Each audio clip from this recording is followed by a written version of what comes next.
अस्सलाम वालेकुम नाज़रीन, सराब बरकत आपसे मुखातिब है। गुज़श्ता 12 घंटों से पाकिस्तान में शदीद रोला है, परेशानी है, चीखो पुकार है, समझ नहीं आ रही कि क्या हो गया है। NRO 2 दोबारा से रिवर्स हो गया है। आपको याद होगा बचपन में हम एक बॉलीवुड की फिल्म देखते थे जिसका नाम था मेला। उस मेला फिल्म के अंदर गुज्जर होता था, बड़ा तगड़ा गुंडा था और बड़ा बदमाश था, बड़ा ताकतवर खुद को समझता था। और जब गुज्जर को उन्हें पकड़ना था तो उसके अंदर एक बड़ा मशहूर डायलॉग है कि गुज्जर को पकड़ने के लिए दोबारा से मेला लगाया जाएगा, यानी मेला एक दफा फिर लगेगा चूंकि गुज्जर को पकड़ना था। पाकिस्तान के अंदर नैब तरामीम के जरिए नैब के जरिए बहुत सारे लोगों को पकड़ा गया, पॉलिटिकल इंजीनियरिंग हुई, उसके बाद तरामीम हुई और तरामीम दोबारा से खत्म कर दी गई हैं। मुझे महसूस हो रहा है कि मेला फिल्म का वो डायलॉग एक दफा फिर आता है कि गुज्जर को पकड़ने के लिए एक दफा फिर मेला लगाया गया है। क्योंकि सबसे ज्यादा जो तकलीफ हुई है वो नून लीग को हुई है। नून लीग को बड़ी परेशानी लाहक है।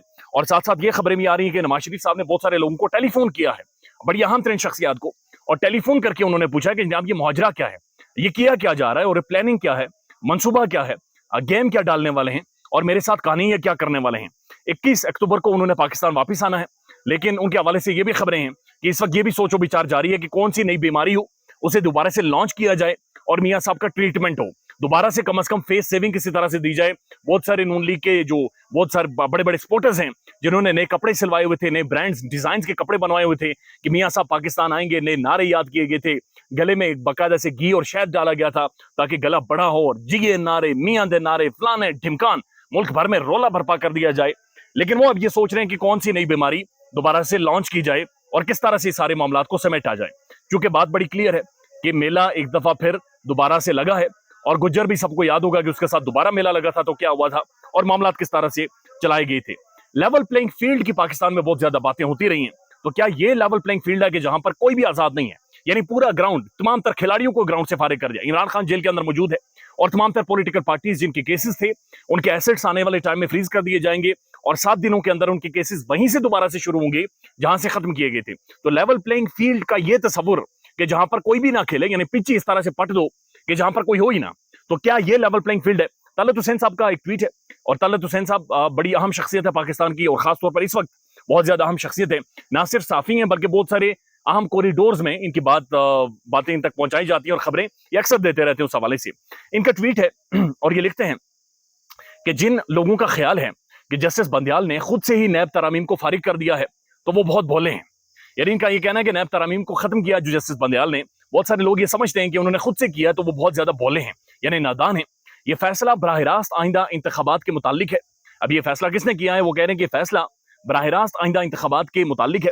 नून लीग और पाकिस्तान पीपल्स पार्टी को अब सीधी लकीर पर चलाना मकसूद है, यानी नून लीग और पाकिस्तान पीपल्स पार्टी को अब बिल्कुल सीधी लकीर पर चलाया जाएगा और सीधा नक्शा उन्हें बनाकर दिया जाएगा कि जनाब ये नक्शा है, आपने इस पर चलना है, इधर से इधर नहीं होना, इधर से इधर नहीं होना। यानी वो जो एक याद होगा आपको, अक्सर जब घोड़ा या जो जो होता है गधा होता है, अक्सर उसे जब चलाते हैं तो दोनों तरफ उसके लगा दिए जाते हैं, बना दिए जाते हैं, शेड से बना दिए जाते हैं ताकि वो सीधा चले। तो इनका ये कहना है कि नून लीग और पीपल्स पार्टी को बिल्कुल सीधी लकीर पर इन्होंने मार्च करनी है, सीधा चलना है। और साथ साथ उन्होंने ये कहा कि जनाब इमरान खान जेल के अंदर होगा और नैब के केसेस में नून लीग और पीपल्स पार्टी के तमाम तर जो कायदीन है, तमाम तर जो शख्सियात हैं, वो अब नैब की और जनाब ये जो केसेस हैं वो इसकी तेल के अंदर, यानी दोबारा से इनका पकौड़ा बनाया जाएगा, दोबारा से इनका समोसा बनाया जाएगा। उसके बाद वो आखिर में लिखते हैं, ना नया पाकिस्तान ना पुराना पाकिस्तान, अब सिर्फ हमारा पाकिस्तान। Well done.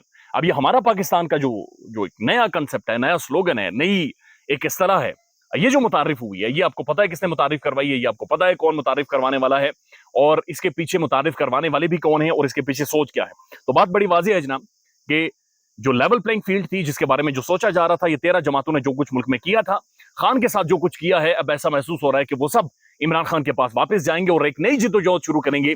यानी जहां तक पाकिस्तानी डेमोक्रेसी थोड़ी सी इवॉल्व हो रही थी, ग्रो हो रही थी, लेकिन इन्होंने अपने केसेस माफ करवाने के लिए NRO 2 के लिए सब कुछ बर्बाद कर दिया और वो जो सब कुछ बर्बाद किया था वो अब दोबारा से शुरू हो गया। लिहाजा इनके लिए अब मुश्किलात में इजाफा हो गया है। मियां साहब से कुछ साफियों ने रोका उनका रास्ता, रोका क्या बल्कि वो हाथ जोड़कर उनके सामने झुक जाते हैं। मियां साहब में मखसूस अंदाज में आपने देखा होगा मास्क पहनते अपने निचले होंठ को वो कवर कर देते हैं, निचले होंठ को कवर करके वो मास्क पहनते, मुंह के ऊपर नहीं चढ़ाते बल्कि सिर्फ थोड़ी और निचला होंठ उनका कवर होता है। तो उनसे कुछ साफियों ने सवालात किए लेकिन मियां साहब ने जवाब नहीं दिया, यानी जवाब उन्होंने नहीं दिया चूंकि जवाब मियां साहब को पता है, जवाब उन साफियों को भी पता है कि हो क्या गया है। और ये खबरें बहरहाल कुछ साफी रिपोर्ट कर रहे हैं कि मियां साहब ने बहुत सारे लोगों को टेलीफोन किए हैं, टेलीफोन करके पूछा है कि असल में उनके साथ हुआ क्या है, या ये सारा जो मुहाजरा किया जा रहा है वो क्या किया जा रहा है। उसके बाद एक और खबर है, और ये बड़ी इंटरेस्टिंग खबर है। ये खबर हफीजुल्लाह नियाजी साहब बाकायदा से तजिया कर रहे हैं, एक स्टेटमेंट दे रहे हैं, और स्टेटमेंट के अंदर वो एक बड़ी सेंसिटिव बात करते हैं। वो कहते हैं कि मेरे साथ 2 टॉप ऑफिशियल्स आए, कुछ इदारों के, कुछ अहम। तो हफीजुल्लाह नियाजी साहब कहते हैं कि 2 अहम तरीन शख्सियात मेरे पास आई, बहुत अहम इदारे से उनका ताल्लुक था, अहम तरीन शख्सियात थी। तो वो कहती हैं कि 2 उन्होंने आकर मुझसे कहा कि इमरान खान जेल के अंदर है, और इमरान खान जेल के अंदर इस वक्त गिड़गिड़ा रहा है, यानी खान जेल के अंदर इस वक्त परेशान है, और बिल्कुल उसका बुरकस निकल गया है। हफीजुल्लाह नियाजी इमरान खान के बदतरीन मुखालिफ हैं, बदतरीन मुखालिफ, यानी टेलीविजन जो जो न्यूज प्रोग्राम्स होते हैं, या जो पाकिस्तानी टेलीविजन के ऊपर जो बंदर किला खेला जाता है, उसमें बदतरीन इमरान खान का कोई मुखालिफ है तो वो सिर्फ और सिर्फ हफीजुल्लाह नियाजी साहब उसकी मुखालिफ हैं।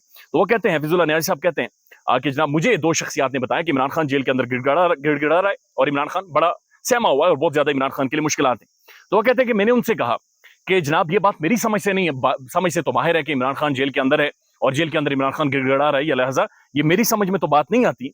लेकिन मैं आपको एक बात बड़ी वाज़ेह कर देता हूं कि इमरान खान खुशदिली से मरना चाहेगा, लेकिन झुकेगा नहीं, और ना ही वो गिड़गिड़ाएगा। लिहाजा वो खुशदिली से मरना चाहेगा, लेकिन ये बात याद रखें कि इमरान खान को मारने वाले फिर जी नहीं सकेंगे, फिर उनका जीना अजाब बन जाएगा, और वो इस मुल्क के अंदर जीना उनके लिए 2 बार हो जाएगा। लिहाजा इमरान खान को मारने वाले भी उसके बाद जी नहीं सकेंगे।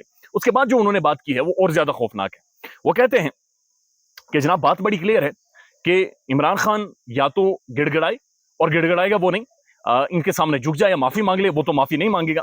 लिहाजा एक ही रास्ता है कि कुछ लोग बीच में डालें, ताकि वो जाकर इमरान खान से बातचीत करें, क्योंकि अब फैसला 2 में से एक होना है कि या तो इमरान खान ने मरना है या फिर इन्होंने मरना है। लिहाजा बीच में बंदे डालें, और इमरान खान साहब से ये दरखास्त करें कि बराए मेहरबानी 5-7 सालों के लिए आप साइड लाइन हो जाएं, 5-7 सालों के लिए आप इस सारे मैदान से हट जाएं।